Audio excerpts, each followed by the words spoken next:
Magandang umaga, magandang tanghali, o magandang gabi, o anumang oras nyo napanood ang video ito. Welcome sa ating channel, Matuto Dapat, sapagkat ang kaalaman ay isang mahalagang kayamanan. Kung bago ka lang po sa atin pong channel na ito, please like and subscribe para ma-notify kayo sa mga susunod pa na mga video na i-upload natin. Sa araw na ito ay atin pong pag-aralan is approaches to probability. Understanding the fundamentals of probability.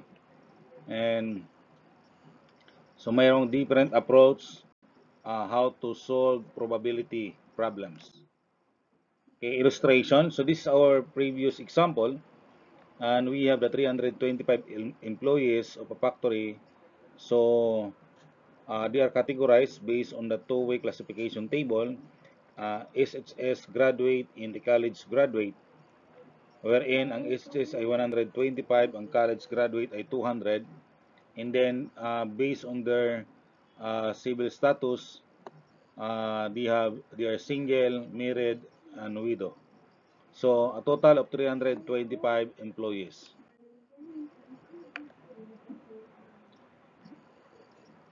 Okay, number one, marginal probability. So marginal probability is a probability of a single event without consideration of any event.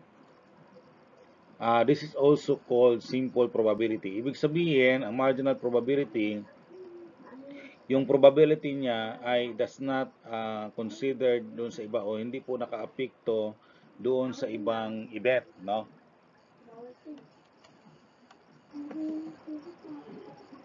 So example, the probability that based on the table, the probability that the chosen employee is single, so you have 140 divided by 325.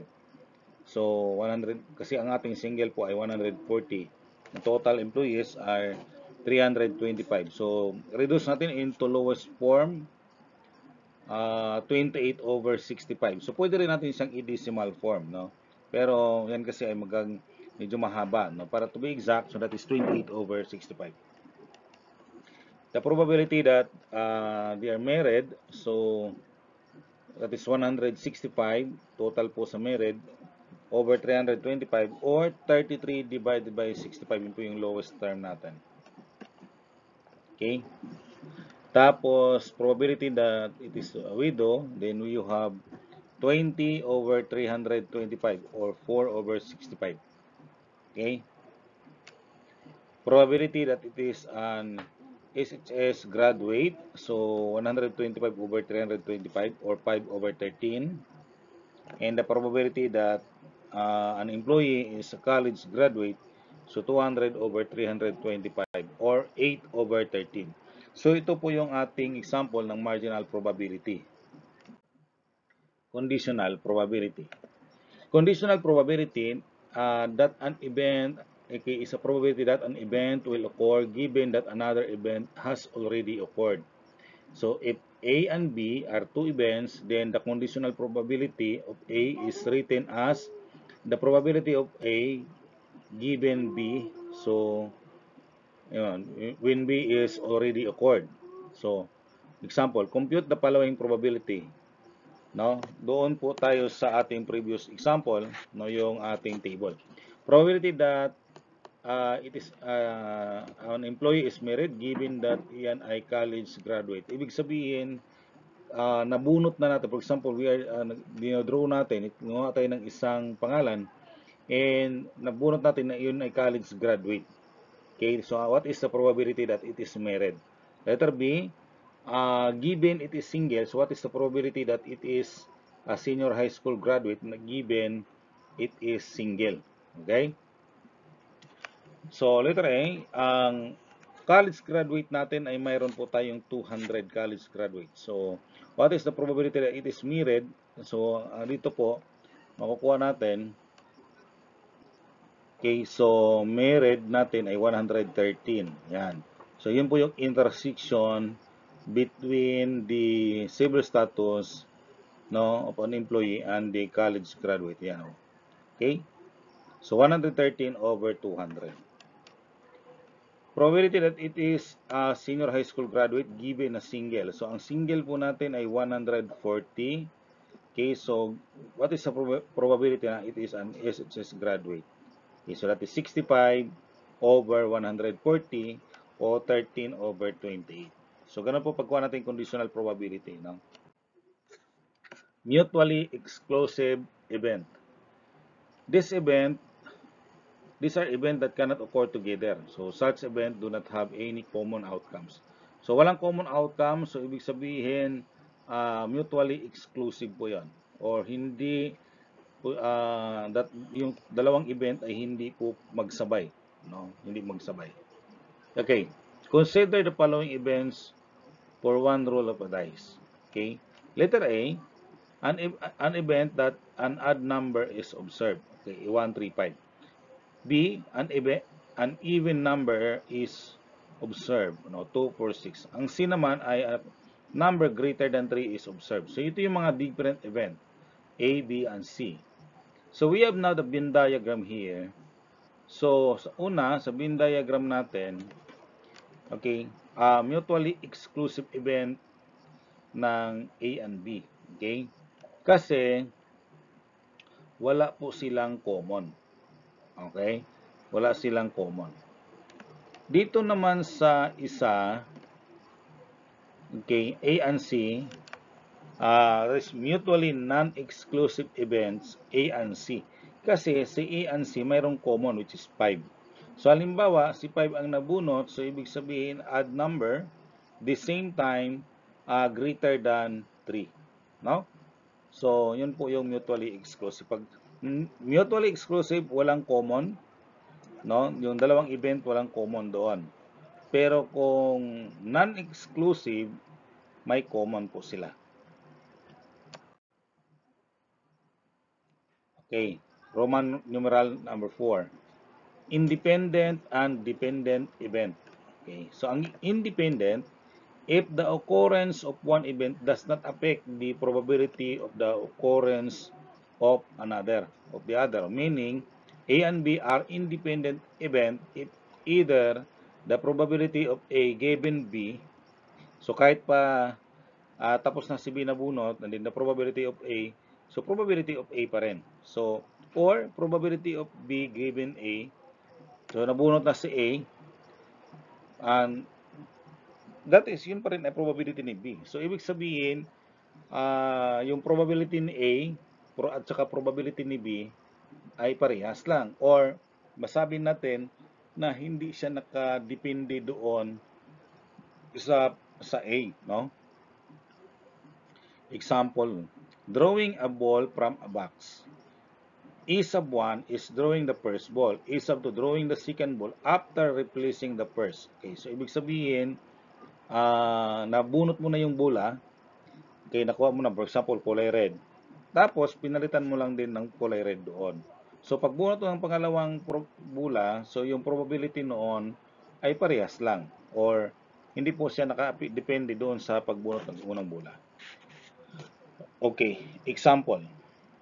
One bag contains 3 red and 4 blue balls. A second bag has 4 red and 5 blue balls. If one ball is drawn from each bag, find the probability that A, both are red, B, both are blue, and C, one is red and one is blue. So these two are independent event kasi magkaiba naman yung bag na pinaglagyan, no? So probability na yun ay puro red. So probability that it is red doon sa unang box at saka red sa pangalawang box kasi both are red. So, ang red sa unang box, sa unang bag ay 3. So, 3 over 7 since there are 7 balls. Times 4 over 9 kasi sa kabilang bag ay siyam. So, pero ang 4 lang ang red doon. So, 4 over 9. So, that is 12 over 63 or 21 over 4 over 21. Sorry. Okay, letter B. Probability na puro blue naman. So, blue ang unang nabunot sa blue sa isang bag, blue sa isang bag. So, ang blue sa unang bag ay 4. So, that is 4 over 7 times Blue naman sa kabilang bag ay 5. So 5 over 9. So that is 20 over 63. Okay. Two events are mutually exclusive. Mutually exclusive again kasi walang common na bola na makukuha natin sa parehang bag, no? So magkaiba pong bola, although parehang kulay, pero masabi natin na magkaiba naman yung bola na yon. Okay? And of course, independent din siya, no? So kasi may mga mutually exclusive, independent. Okay? O mga independent na event ay mutually exclusive. Okay. Isang blue or isang red, yun po yung condition hinahanap sa letter C. So, pwedeng red sa unang bag, blue sa pangalawang bag. Or blue sa pangalawang bag, blue sa unang bag, red naman sa pangalawang bag. So, ito po yung magiging probability natin. So, yung probability nito muna, so that is 3 over 7 times 5 over 9, yun yung red una, tapos blue. Okay? Plus, blue naman, sa unang bag, red naman sa pangalawang bag. So, that is 4 over 7 times 4 over 9. Okay, tapos, plus sign po tayo. So, therefore, multiply lang po natin, and that is 15 over 63. So, ginagawa natin, huwag natin i-reduce muna para makita natin yung parehas po ang kanilang denominator. Para madali pong mag-plus. Tapos 4 times 4, 16 over 63. So 15 plus 16 ay 31. Then common denominator ay 63. So 31 over 63, yun po yung final answer natin. Okay, dependent event naman. If the occurrence of one event affect the probability of the occurrence of the other. Meaning, A and B are dependent events if either the probability of A given B is not equal to the probability of A, or the probability of B given A is not equal to the probability of B. So, ibig sabihin, naapektuhan na yung probability kasi may nabunot ka ng una. So, ito yung ating example, drawing a ball from a box. Okay, ang isab 1 drawing the first ball, ang isab 2 drawing the second ball without replacing the first. So halimbawa, 10 yon, kinuha mo na yung isa, so yung una, 1 over 10. Pero yung pagbunot mo sa pangalawa, dahil wala namang pinalit, siyam na lang yung natitira doon eh. So 1 over 9 na siya. No? So, in a lot of 25 batteries, 5 are defective. If 2 batteries were chosen without replacement, determine if the events D1, event of selecting the first battery, and D2, event of selecting the second battery, are dependent. Check natin. So, ang probability ng D1, that is 5 over 25. Since there are 5 defectives na battery, okay, so 5 over 25 equals 1 over 5. Okay, nakuha mo na yung isang battery. So, ang natitira doon ay 24 na lang. So, probability ng D2 given D1, so, is equal to 4 na lang din ang defective kasi nakuha mo na yung isa. No? So, ang natira doon, 4 na lang. So, 4 over 24 or it is equal to 1/6. So, ibig sabihin, is not equal. So, therefore, the two events are dependent.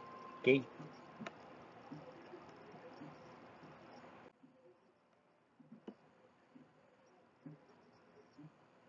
Another example, 3 balls are drawn from a box containing 4 blue, 3 red, and 5 white balls.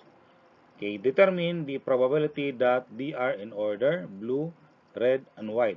If each ball is A, replace, B, not replace.